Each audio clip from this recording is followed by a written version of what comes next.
सूर्या का दोस्त भी उसके साथ मौजूद था और उसने बताया कि किस तरह से सूर्या पर हमला किया गया और सूर्या को एक बात भी कही उस वक्त असद ने कहा कि क्या तुमने कभी किसी बकरे को कुर्बानी देते हुए देखा है? आज मैं दिखाता हूं। तो आप समझ सकते हैं कि ये जो असद था ये पहले से ही तय करके आया था कि उसे सूर्या की हत्या करनी है।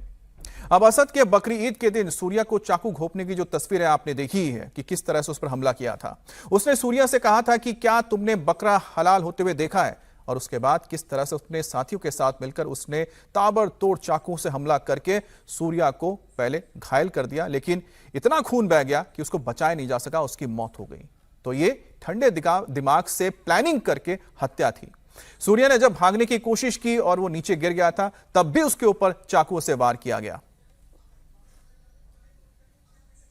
सूर्या हत्याकांड का मुख्य आरोपी असद पुलिस इनकाउंटर में ढेर हो गया। मैं इस वक्त गाजियाबाद के वसुंधरा में उसी स्पॉट पर मौजूद हूं जहां पर पुलिस की गोली से जो इनकाउंटर हुआ असद का और वो यहाँ पर गिरा था। उसके बाद असद को यहाँ से अस्पताल ले जाया गया और डॉक्टरों ने उसे मृत घोषित कर दिया। ये 4 सर्किल आप यहाँ देखेंगे जो पुलिस के द्वारा बनाए गए हैं।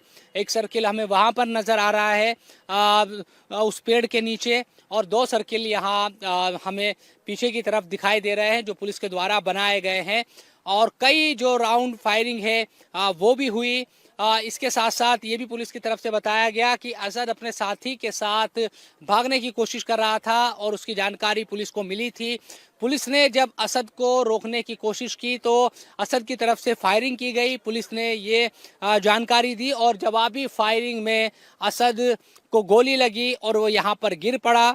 ये देखिए खून के जो निशान हैं वो अभी तक यहाँ पर मौजूद है। हमें जो नज़र आ रहे हैं गोली लगने के बाद जो खून के निशान हैं वो यहाँ पर अभी भी यहाँ पर पड़े हुए हैं और इन्हें देखकर जाहिर सी बात है ये लग रहा है कि ताज़ा बिल्कुल निशान है। हालांकि जो पुलिस है वो ये कह रही है कि उनका एक कांस्टेबल भी इस पूरे इनकाउंटर में जख्मी हुआ है क्योंकि असद की तरफ से फायरिंग की गई थी। इस पूरे मामले में हम देख रहे हैं कि बकरीद के बाद से ही जब सूर्या की हत्या की गई उसके बाद से ही सूर्या के जो परिवार के है उनकी जो माँ है वो ये कह रही थी कि उनको अपने बेटे का बदला, जिस तरह से उसको मारा गया है इसी तरह से इनकाउंटर आरोपियों का भी किया जाए। पुलिस तब से ही तलाश कर रही थी आरोपियों की और इस मामले में मुख्य जो आरोपी असद उसका इनकाउंटर हुआ है। 50,000 रुपए का इनाम पुलिस की तरफ से रखा गया था।